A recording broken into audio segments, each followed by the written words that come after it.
जगह पर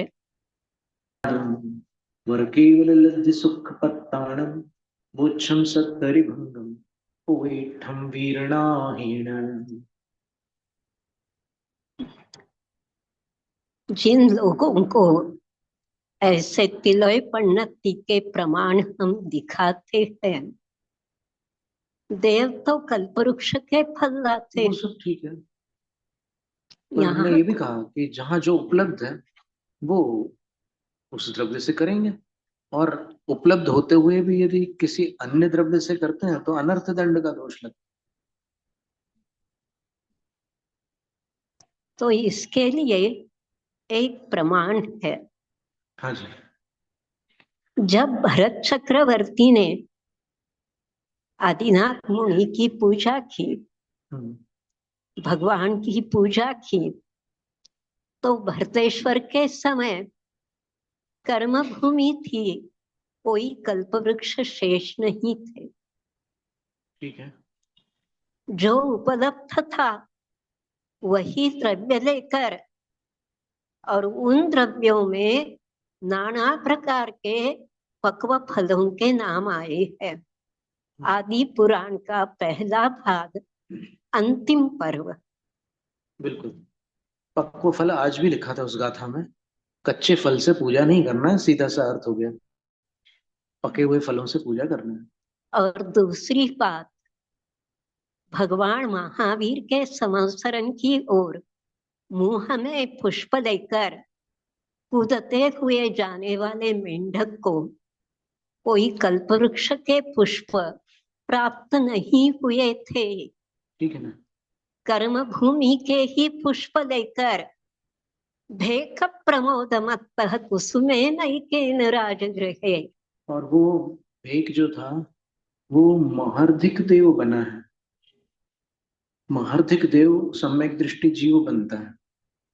तो ये विचारणीय है कि क्या सम्यक दृष्टि जीव किसी भी गति में हो, आगम विरुद्ध द्रव्य से पूजा करने जाएगा?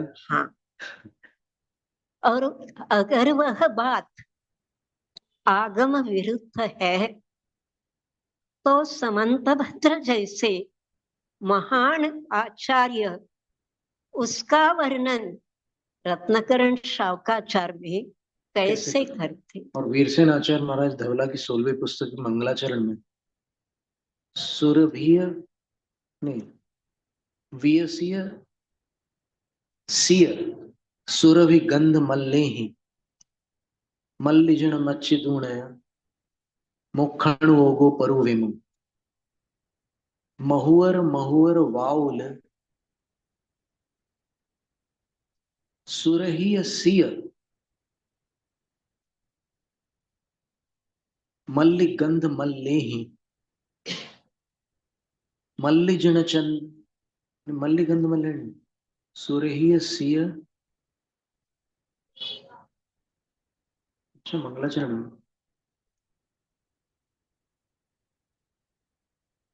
वियसीय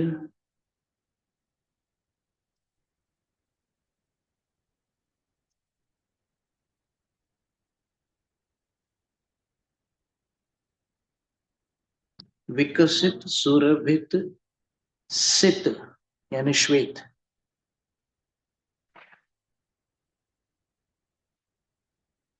गंध माल्यों से मल्ली जिनेन्द्र की अर्चा करके मैं वीरसेन आचार्य मोक्षानुयोग द्वार की प्ररूपणा करता हूँ। वीरसेन आचार्य कह रहे हैं। और 8वीं पुस्तक में किम अच्छणा नाम हाँ, वहां तो तीर्थंकर परिभाषा ही दे दी। प्रकृति का वर्णन करते समय अर्चना यानी क्या, बिल्कुल। सभी द्रव्यों के नाम लेकर सगभक्ति पयासो अच्छणा नाम। टीका में वीरसेन स्वामी बतलाते हैं,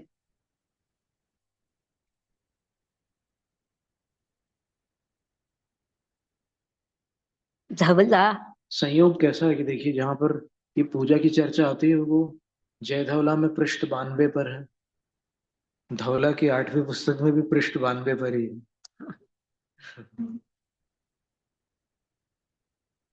इन सिद्धांत ग्रंथों पर जिनका प्रभुत्व था वे फूलचंद शास्त्री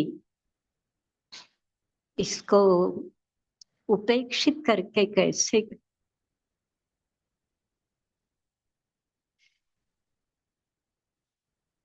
वो उससे प्रभावित हो गए, असल में ये सब जड़ की क्रिया है।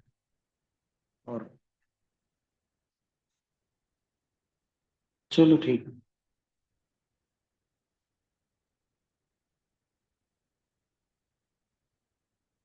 चले गए वो तो आयु पूरी करके। इतना जरूर है कि ये पंडित पन्नालाल साहित्याचार्य 7 प्रतिमाधारी थे और बड़ी निष्ठा के साथ वो प्रतिमाओं का पालन करते थे, नित्य पूजा। और सवेरे से वो सहस्रनाम, तत्वार्थ सूत्र, कल्याण मंदिर, भक्तामर, एक ही भाव, विषापहार, जिन चतुर्विंशति का और स्वयंभू स्तोत्र, ऐसे कम से कम 15-20 पाठ करते थे।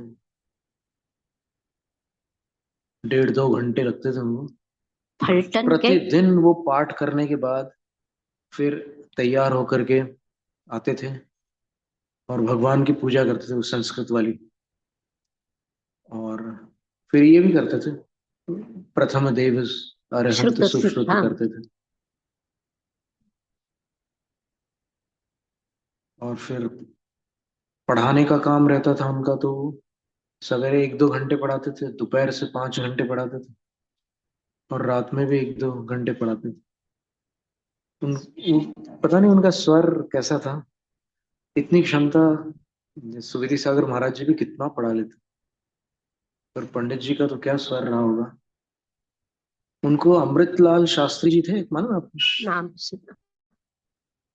वो भी अच्छे संस्कृत के विद्वान थे। हमने भक्तामर उन्हीं के भक्तामर अनुवाद को पढ़ करके भक्तामर सीखा था।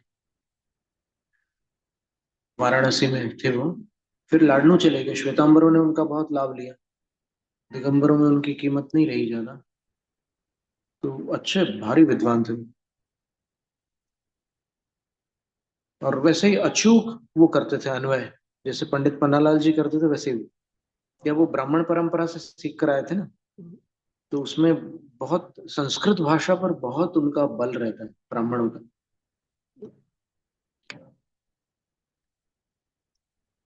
लेकिन श्वेतांबर के यहाँ भक्तामर के काव्य 44 हाँ, थे। वो एक अलग विषय है। तो हम ये बताना चाह रहे थे कि उन्होंने एक पत्र लिखा था पंडित पन्नालाल जी को, कि जब वय ढलने लगे तब उष्ण दुग्ध पान करना स्वर के लिए हितकारक होता है।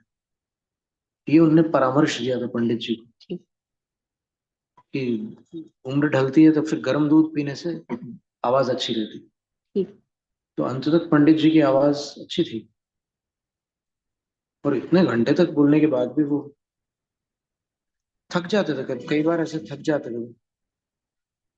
जैसे मान लो राजवार्तिक पढ़ा रहे हैं तो थक जाते थे, फिर उसके बाद द्विसंधान पढ़ाने लगते थे तो फिर उनके अंदर ताजगी आ जाती थी। साहित्याचार्य थे ना, तो फिर वो फिर एकदम ताजगी आ जाती थी। तो ऐसे विषय बदलते थे तो फिर उनके अंदर वो आ जाता था, थकान चली जाती थी उनकी।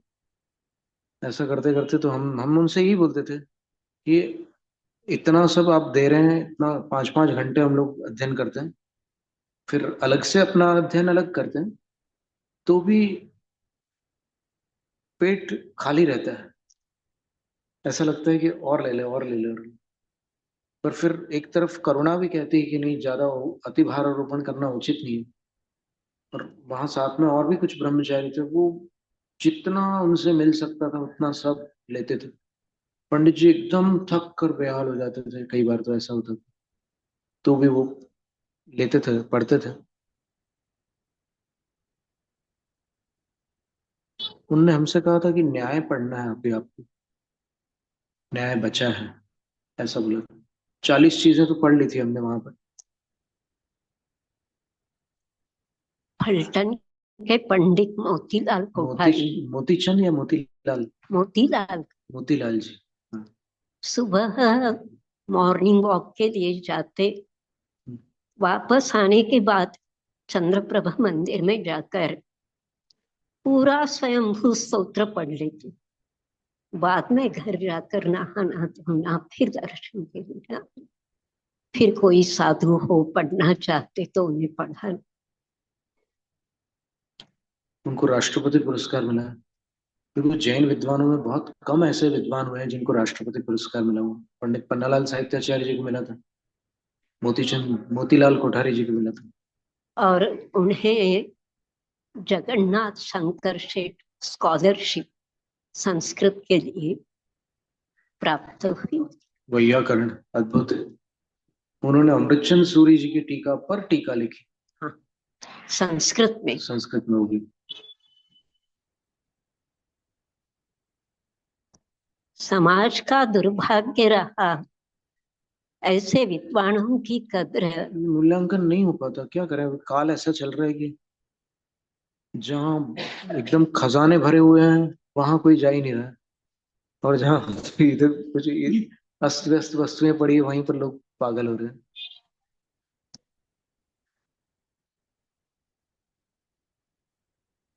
कुछ है अच्छे लोग हैं, रुचिवंत है, कुछ अच्छा लाभ भी ले रहे हैं, पर ये जो मूल विषय है अपना, अपने संस्कृत प्राकृत भाषा, इसको तो सीखना ही चाहिए। हर संप्रदाय के व्यक्ति को उनके मूल ग्रंथ का कोई ना कोई श्लोक कंठस्थ होता है, श्लोक या फिर कोई भी पाठ।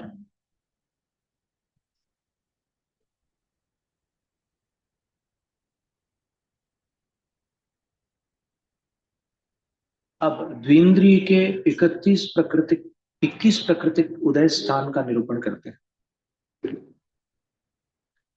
उज्जोय उदय रही, उज्जोय उदय रही वे, इंद्रिय ठाण पंच इगि वीसम, तिरे द्वयम वे इंद्रिय, तेजा कम्मम चुवर्ण चदु, अगुरु लहु तस वायर, थिर सुह ज्वेल ज्वेलम, तह अणादेजम, दुग्भग जस जुगय जुयलेकम, पज्जतिद रेख निमिणं च विग्रहैः एकं वा दोन्निचैव समयानि, एत्थवीयप्पाजानसु तीन्नेवय बोरुवा। उद्योत प्रकृति के उदय से रहित द्विंद्रिय जीवों के जो 5 उदय स्थान होते हैं, उनमें से 21 प्राकृतिक उदय स्थान इस प्रकार है। द्विंद्रिय जाति, तेजस शरीर, कार्म शरीर, वर्ण चतुष, अगुरलघु, त्रस, बाधक, स्थिर युगल, शुभ युगल, अनादेय, दुर्भग, यशस कीर्ति युगलों में से एक, पर्याप्त युगल में से एक, और निर्माण। यह 21 प्राकृतिक उदय स्थान विग्रह गति में या 1 या 2 समय तक उदय को प्राप्त होता है। 3 समय वाली विग्रह गति एक इंद्रियों की होती है ना, यहाँ विकल इंद्रियों की बात है, तो 2 समय। निष्कुट क्षेत्र, हाँ, निष्कुट क्षेत्र के लिए 3 समय लगते, एकम दो तीन बार नाहरक। लेकिन ये निष्कुट क्षेत्र लगाना कहाँ, कैसे? त्रस नाड़ी के बाहर का क्षेत्र निष्कुट क्षेत्र कहलाता है।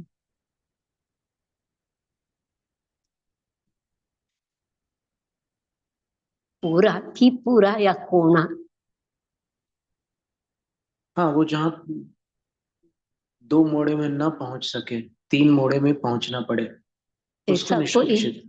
तिरछा स्थान होना। हाँ, बिल्कुल ठीक कहा। उद्योत प्रकृति के उदय से रहित द्विंद्रिय जीवों के 5 उदय स्थान होते हैं, उनमें से 21 प्रकृति उदय स्थान इस प्रकार।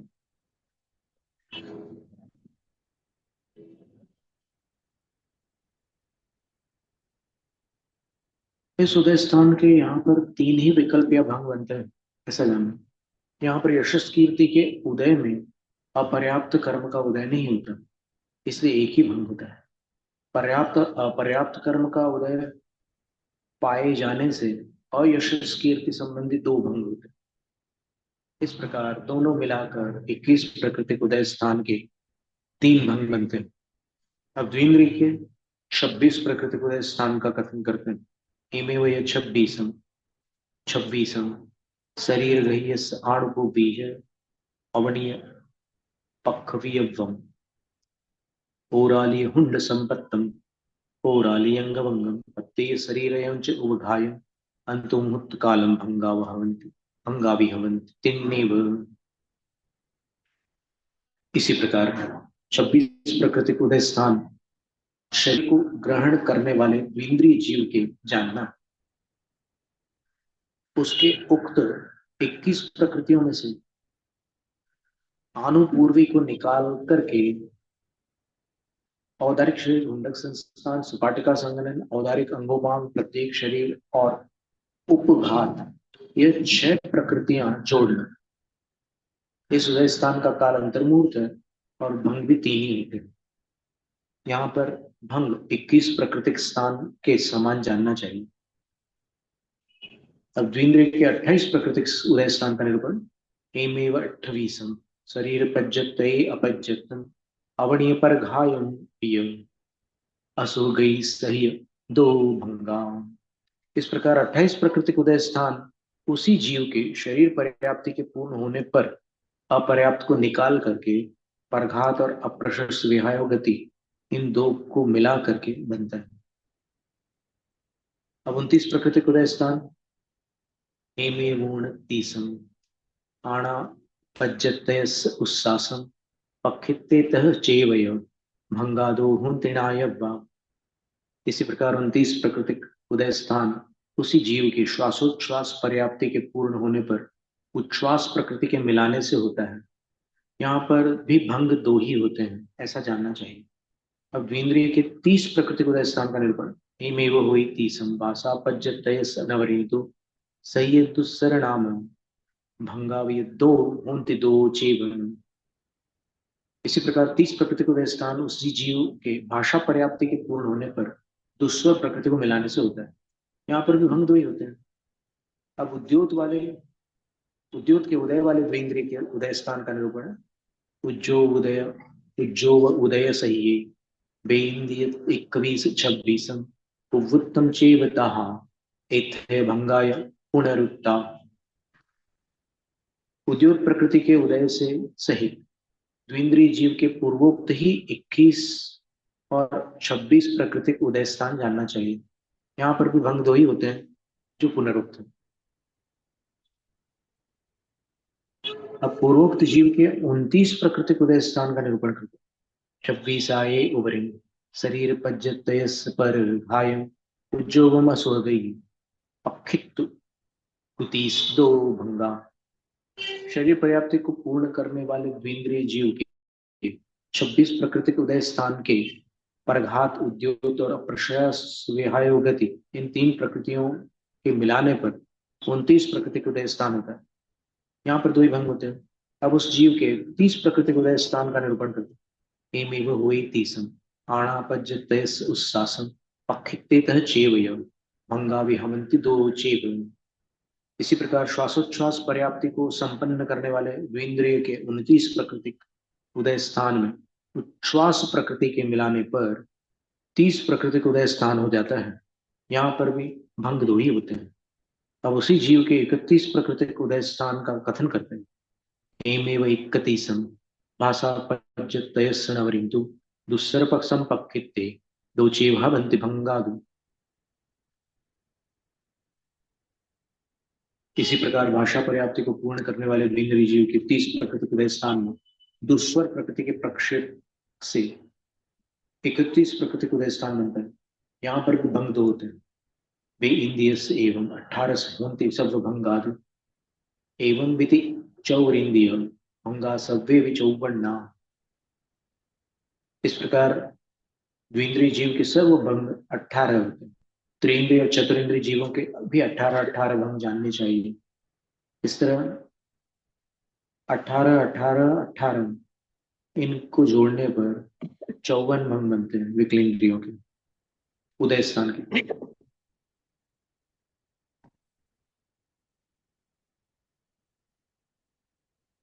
तीस कालो चहनमंतो मुहूर्तयं हुई उक्कसंपूर्णिमा उक्कसठिरीय किंचुना।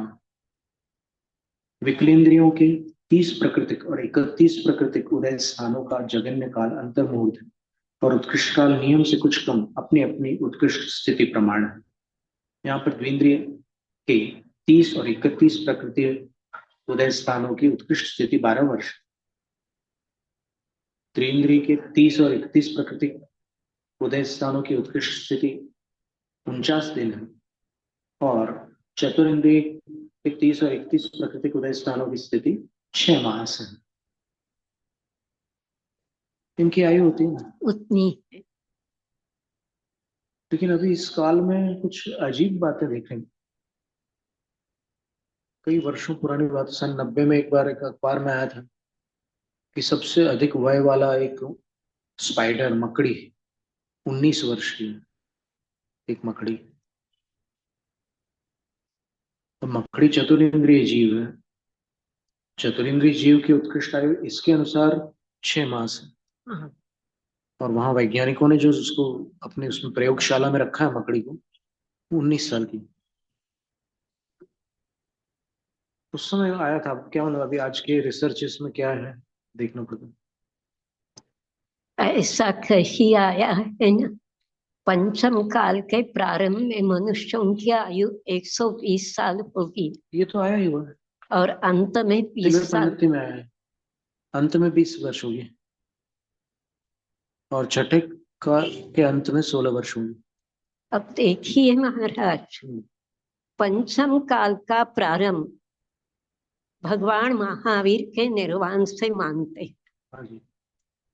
उस समय अगर उत्कृष्ट आयु 120 साल की है तो भद्रबाहु का जन्म चौथे काल का कैसे मानेंगे?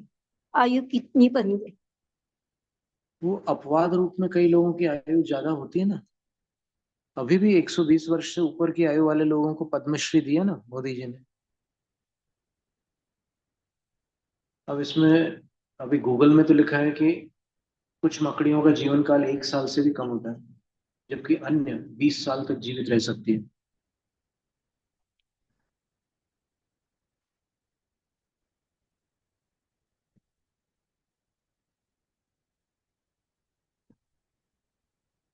टारंटुला नाम की जो मैक्सिकन मकड़ी है, उसकी आयु 28 वर्ष की।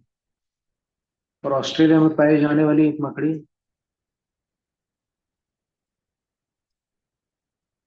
जासूसी मकड़ी का निधन हो गया।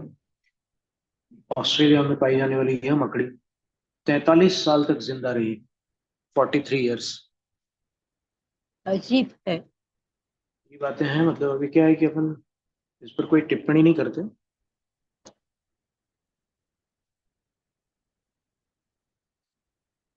क्योंकि समंतभद्र आचार्य महाराज ने कहा कि अदृष्टेष्ट विरोधकम, जो शास्त्र है वो प्रत्यक्ष और परोक्ष से अविरुद्ध होता है।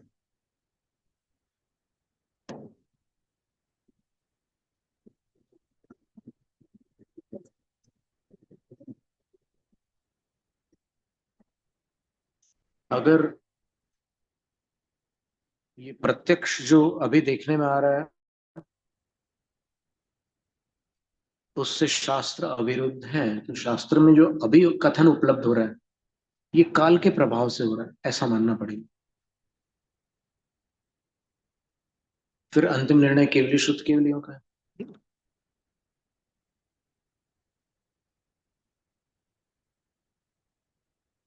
ऑस्ट्रेलिया की मछली 33 साल जीवित रही, बताइए आप।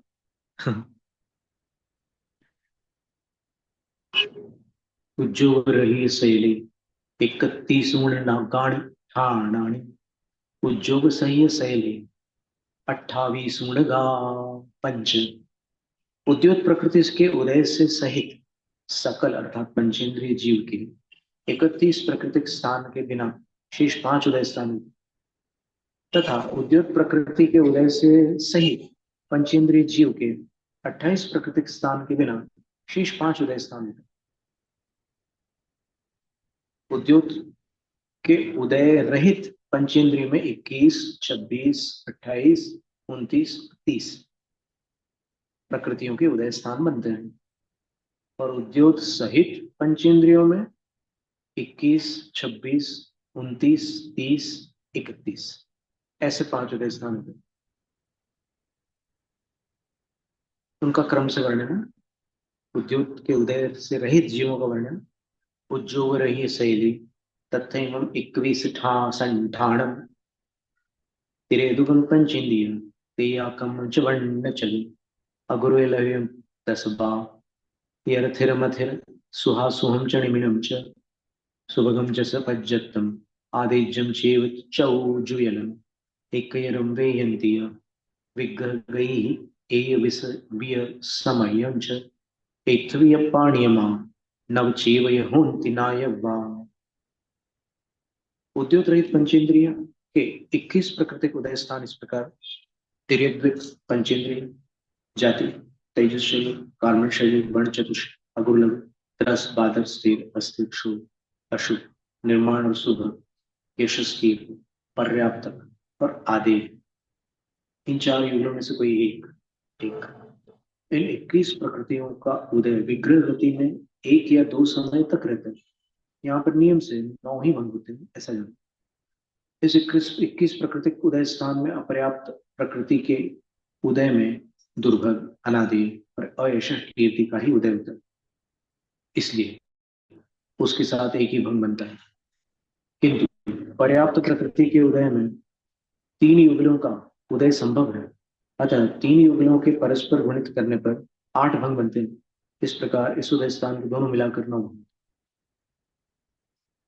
अब 26 प्राकृतिक उदय स्थान एमेव 26 नवरे विशेषो शरीर गय्यस अवनीयाणुपुवी पक्षवीय पक्षिवी यव्वम तथोरालम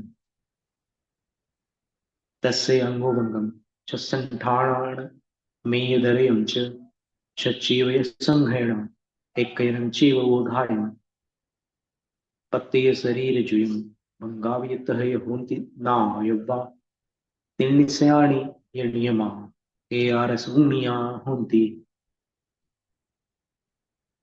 इसी प्रकार 26 प्रकृति उदय स्थान जानना विशेष यह है कि शरीर पर्याप्ति को ग्रहण करने वाले जीव के आनुपूर्वी को निकालकर औदारिक शरीर औदारिक अंगोपांग संस्थानों में से कोई एक 6 संगठनों में से कोई एक उपघात और प्रत्येक शरीर इन 6 प्रकृतियों को मिलाकर 26 प्रकृति उदय स्थान मिलता है, ऐसा जानना। यहाँ पर नियम से 11 कम 300 अर्थात 289 भंग। यहाँ पर्याप्त प्रकृति के उदय में 6 संस्थान 6 संगठन तथा शुभ आदि विशेष के 3 युगलों का परस्पर गुणा करने पर 288 भंग होते हैं तथा अपर्याप्त प्रकृति के उदय में मुंडक संस्थान सपाटिका संगठन दुर्भग अनादि और अर्शस कीर्ति का ही उदय होता है, इसलिए एक ही भंग होता है। इस प्रकार भंग 26 प्राकृतिक उदय स्थान में बनते हैं। 289 28 प्राकृतिक उदय स्थान का निरूपण एमेव 28 शरीर पज्जत्गे अपज्जतम अवर्णीय पक्ष विदग्धम अवर्णीय पक्षी विदग्धम एक दो विहाय गई पर घायम चेवतः अंगव्यपातहायणा यव्वा पंचीव सयानियमा छावत्तरी उत्तरा होन्ति। इसी प्रकार 28 प्राकृतिक उदय स्थान उसी जीव के शरीर पर्याप्ति के पूर्ण होने पर